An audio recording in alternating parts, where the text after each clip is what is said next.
I'm going to show off this new electric screwdriver I got. Has a little carrying case, PKEY electric screwdriver.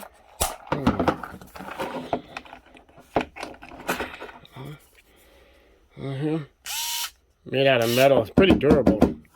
Definitely not a cheaply built screwdriver. Has an extension in here. Has 10 little bits that you can put it in. All of them magnetic.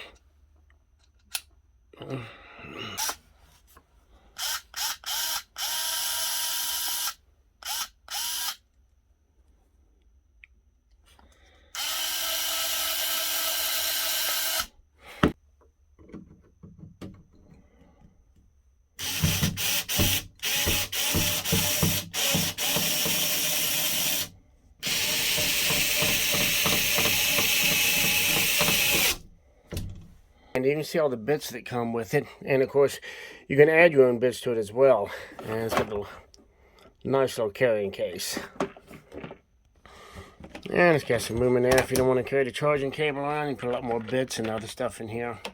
It's got the box, the carrying case, directions, plus a 6-month warranty as well. This is where I wish I'd have had this screwdriver, is when I started putting these sheds up. I've got 3 of these. And this little screwdriver here would have been absolutely perfect for the hundreds of little freaking screws to get this together. Really a lot of great uses for around the house and around the car. If you'd like to check it out, the link is down here in the description of the video.